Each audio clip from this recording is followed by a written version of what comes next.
Tēnā koutou katoa, ko John Owens toku ingoa. I'm the exhibition designer and project coordinator at Te Matatiki Toi Ora.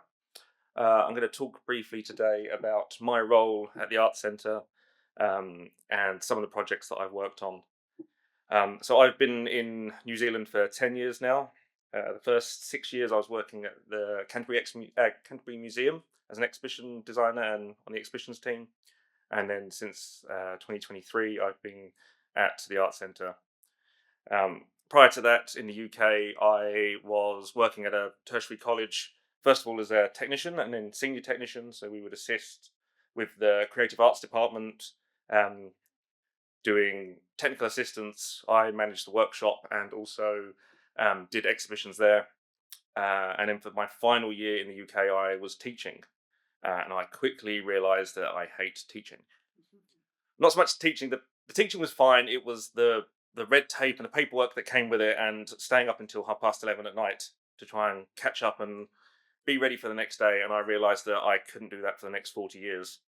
Thankfully, at the time, my wife, who was from New Zealand, also hated her job. So we decided, let's have a quick change and move hemispheres, and found myself here. Through some prior networking, I managed to get the interview at the museum and almost immediately landed in New Zealand and was working at the Canterbury Museum. So I'm not an academic. I can't sit through a meeting without doodling and making notes, and I'm not a writer. So for any of you who aren't academic and think that the heritage industry isn't somewhere you can survive and flourish, I assure you can make it. So in my role as the project coordinator and exhibition designer, I've kind of split my role into three areas: installations, activations, and exhibitions.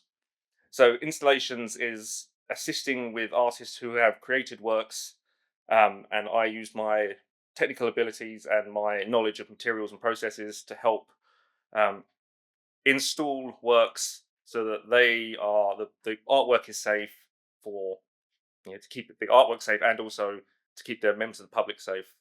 The sculpture you see there is by Graham Bennett, titled "The Widening Gyre," which is a commentary on uh, the slowing of the currents around Antarctica, which were affected by human-made global warming. This piece was installed in January, and so my role is really to assist in getting it from A to B, get it from his workshop onto the site safely. We have a number of sculptures and artworks that throughout the site that we have some long-term, some more temporary, and my role is to get them into the site and out again safely. Site activations are events or objects that kind of create some interest in a space. These ice blocks I created and hanging in the south quad on the large tree. And they're just really a bit of fun. We were trying to engage people to go from the north quad through to the south quad. So just having something where people stop in a space that they otherwise wouldn't spend time to engage with the site and to just bring a little bit of joy. Finally, exhibitions. I was initially brought in to do two exhibitions on a 16-month contract. The first was Te Waiatanga Mai Aotearoa, the Song of the Gods. This actually kind of progressed into a much different beast. When I came in, initially it was going to be an exhibition about navigation using a Maori lens to complement the Western telescope in the observatory tower and the Western idea of how we look at the stars. And myself and my manager, who was the curator for the project, who also had a museum background, we designed this what turns out is a very Western way of creating an exhibition, and we took that to the Maori Advisory Committee, and they absolutely destroyed us. It was brutal, but it was very necessary because we quickly realised that this is not our story; this is their story. So we appointed a creative director, Aretta Wilkinson, and she in turn helped us to work with 5 amazing artists to create this beautiful space that is reflective and immersive, and you can just sit and be absorbed in the soundscape. For any of you who haven't been to see it, I recommend going and spending 10 minutes in there. So prior to going to the art centre, I'd say I was at Canterbury Museum. So these are just a couple of projects that I worked on. Uh, Dogs in Antarctica was a exhibition about the brutal life that these poor animals had to endure in the ice.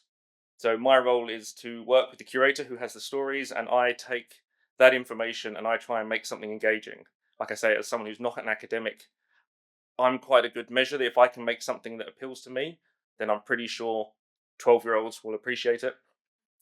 Um, the Ravenscar House was a big project I worked on for about 2 years. This was it's currently the concrete bunker that is opposite the museum on Rolleston Ave. It's an amazing building. I'm a bit of a brutalist fan, but I know it's been quite contentious for people who don't like modern architecture.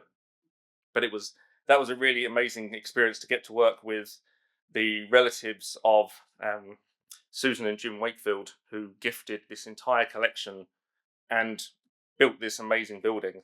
So I spent 2 years designing the layout and then installing all this artwork. So the other project I worked on was Revival. So day one, I walk into an empty room, and they say we want an exhibition about the restoration process of the art centre. Go find some stuff, and I got given some keys to some shipping containers, and I went climbing around, taking photographs of things that looked fun.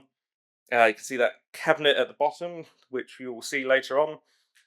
So I then have to create floor plans. So you can see the middle image is a plan of the space. The pink walls are the spaces, the walls I designed to fit in there.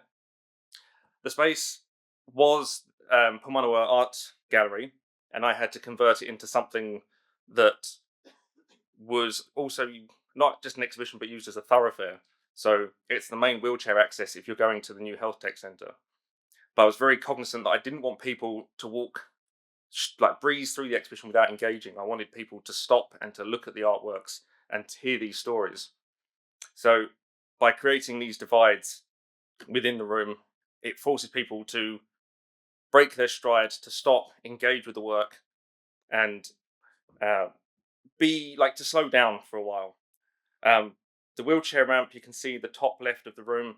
I didn't want to separate wheelchair users from people who walking through the space. So by sending people round to the kind of the left of the room, everyone has to share the same route, and it's not separated. So I'm going to quickly blast through these. So once I have the space designed, I start doing technical drawings. So top left is how cabinets are assembled.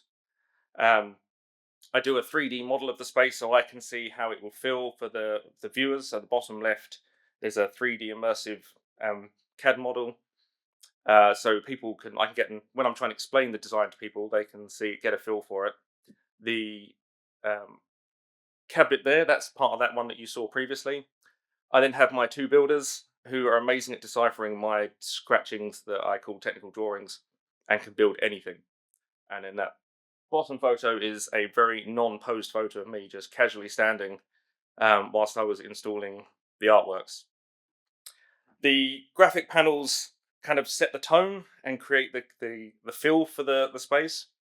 We were very aware that this exhibition was going to have lots of dates, lots of on this date, this thing happened, this piece of stone comes from here, it's quite dry. So we decided that we needed something like a hook, something to engage people. So we used stories and people.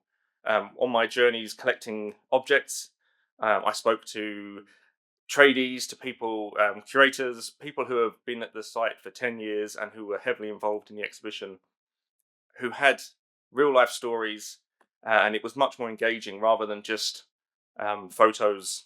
So rather than just objects and stories, we can have some photos and kind of have these people's experiences. So final exhibition, as you can see on the left-hand side is the title panel with the panel on the side, which is one of the talking heads, we call them. The middle one, for anyone who was old enough to go to the Student Union or the Ducks, that was a door that has come from there. So that might be familiar for some of you. And then the rest of it is just the finalized space that you can see. The right-hand image We used colours from the tiles from around the site. That's the cabinet, and used the kind of the roof line, the lines from the roofs to kind of create these dynamic angles to chop the space up and to make it feel less overwhelming. Another part of my job, which I've now kind of drifted into, is retail design, which I had no idea about. I've never done anything like this before, but over the last couple of years, I have now found myself designing Mrs. Bumblebee's Lolly Shop. If anyone is familiar with that, it's modelled on an old-fashioned sweet shop, and has 100 different types of pick and mix lolly. It's just next to Absolution, if anyone knows where that is, and the Boys High building. So I designed the interior and oversaw the installation of that. And I go through every Friday just to make sure everything's fine and go and do some quality control. The middle shot is the art center shop.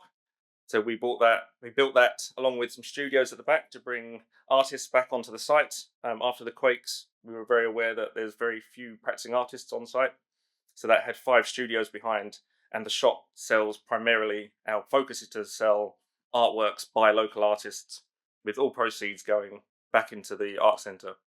And then finally, the image on the right, the T-shirt, is a T-shirt I've designed based on Neil Dawson's Echo, and the various kind of sites, the different angles you see as you walk around the quad and look at it. So I've no idea how I ended up here.